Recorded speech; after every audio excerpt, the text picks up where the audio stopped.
Assalamualaikum warahmatullahi wabarakatuh. Hai sahabat muslim. Sebelum Adam diciptakan, Allah Subhanahu wa taala telah lebih dulu menciptakan malaikat dan jin. Di antara ketiga makhluk itu, kita mengenal dengan nama iblis. Quraisy Shihab dalam bukunya yang tersembunyi, Jin, Iblis, Setan, dan Malaikat dalam Al-Quran As-Sunnah menjelaskan Quran telah menginformasikan bahwa jin, setan, dan malaikat merupakan makhluk ciptaan Allah Subhanahu wa taala. Bahkan mereka diciptakan lebih dahulu daripada manusia. Dan pengakuan terhadap keberadaan salah satu dari mereka, yaitu malaikat, ditempatkan sebagai pilar keimanan agama Islam. Jadi, persoalannya bukan terletak pada ada atau tidaknya wujud-wujud tersebut, tetapi lebih pada bagaimana menyikapi keberadaan mereka dengan cara yang benar. Namun, bagaimana awal mula iblis ada? Sebelum kita bahas lebih lanjut, sahabat bisa like, share, dan subscribe video ini. Support selalu channel ini agar makin berkembang.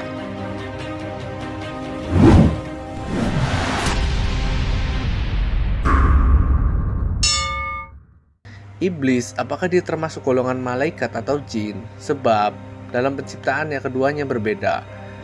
Malaikat diciptakan dari cahaya, sementara jin dari nyala api. Menurut Imam Ibnu Katsir, awalnya iblis diciptakan sebagai salah satu makhluk Allah yang sangat mulia.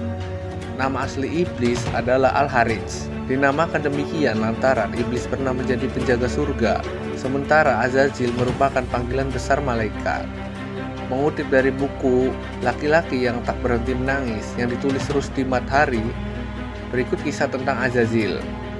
Suatu ketika, malaikat melihat sebuah tulisan yang terpampang di salah satu dinding surga dan tertulis sebagai ketetapan Allah, Lauhul Mahfuz, yang isinya, karena kesombongan seseorang yang muqarrabin, sangat dekat dengan Allah, akan mendapatkan laknat.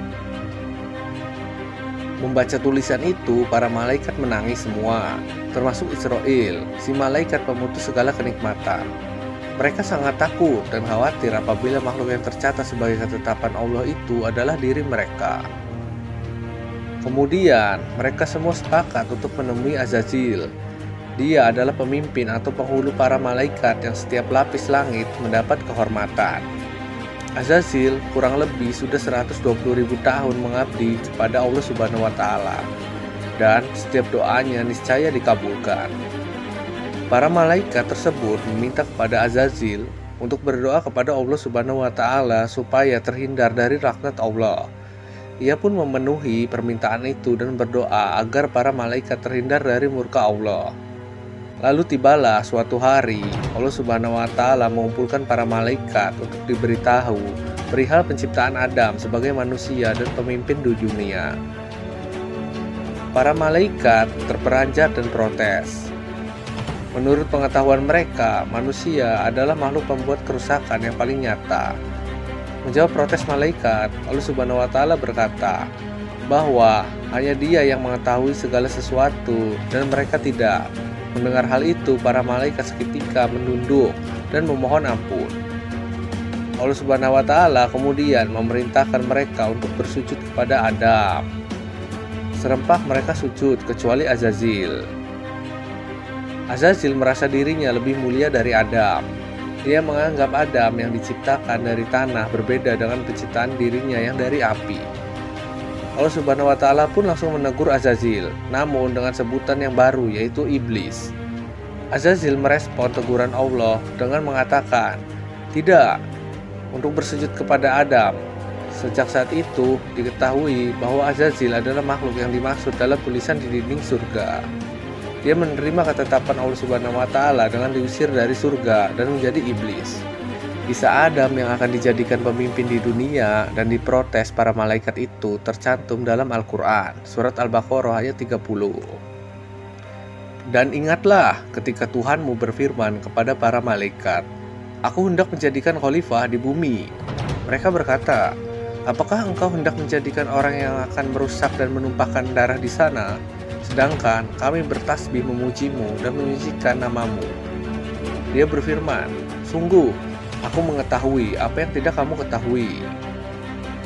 Al-Hasan Al-Basri berpendapat mengenai iblis. Beliau menyatakan Iblis tidak pernah menjadi golongan malaikat sekejap mata pun sama sekali, dan dia benar-benar asal-usul jin, sebagaimana Adam adalah asal-usul manusia.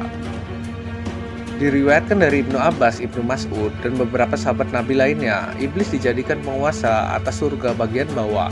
Dia termasuk suku malaikat yang disebut jin. Mereka disebut jin karena mereka adalah penjaga surga. Selain menjadi penguasa, iblis adalah penjaga surga. Karena kesombongannya, iblis membuat dirinya dikeluarkan dari surga. Allah Subhanahu wa Ta'ala berfirman, "Dan ingatlah ketika kami berfirman kepada para malaikat, sujudlah kamu kepada Adam.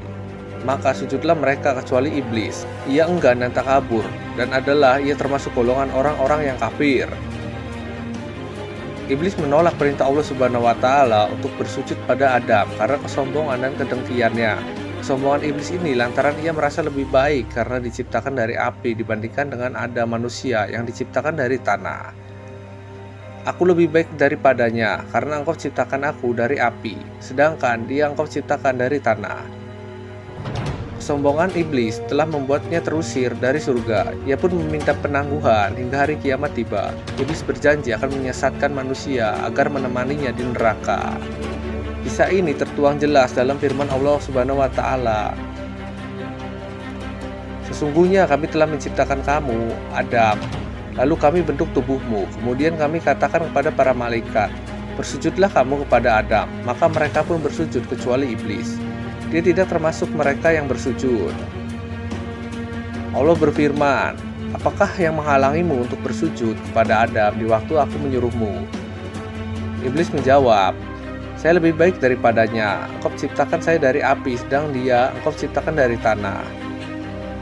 Allah berfirman, "Turunlah kamu dari surga itu, karena kamu sepatutnya menyombongkan diri di dalamnya. Maka keluarlah, sesungguhnya kamu termasuk orang-orang yang hina." Iblis menjawab, "Beri tanggunglah saya sampai waktu mereka dibangkitkan." Allah berfirman, "Sesungguhnya kamu termasuk mereka yang diberi tangguh." Iblis menjawab, "Karena engkau telah menghukum saya tersesat, saya benar-benar akan menghalang-halangi mereka dari jalan engkau yang lurus. Kemudian saya akan mendatangi mereka dari muka dan dari bagian belakang mereka, dari kanan dan dari kiri mereka. Dan engkau tidak akan mendapati kebanyakan mereka bersyukur." Allah berfirman, "Keluarlah kamu dari surga itu sebagai orang terhina lagi terusir. Sesungguhnya barang siapa di antara mereka mengikuti kamu, benar-benar aku akan mengisi neraka jahanam dengan kamu semuanya." Inilah awal mula munculnya permusuhan antara iblis dan manusia. Ia menilai bahwa penyebabnya hingga dilaknat dan diusir dari surga ialah manusia. Sampai saat ini, iblis terus berusaha menggoda dan menyesatkan manusia dari berbagai arah. Semoga kita termasuk dalam golongan yang mendapat manfaat beriman kepada Allah Subhanahu wa Ta'ala. Meski berat, jangan pernah berhenti untuk meraih cinta dan ridho dari Allah Subhanahu wa Ta'ala. Wallahu a'lam bishawab. Terima kasih telah menonton video ini, dan jangan lupa tetap bersyukur hari ini. Wassalamualaikum warahmatullahi wabarakatuh.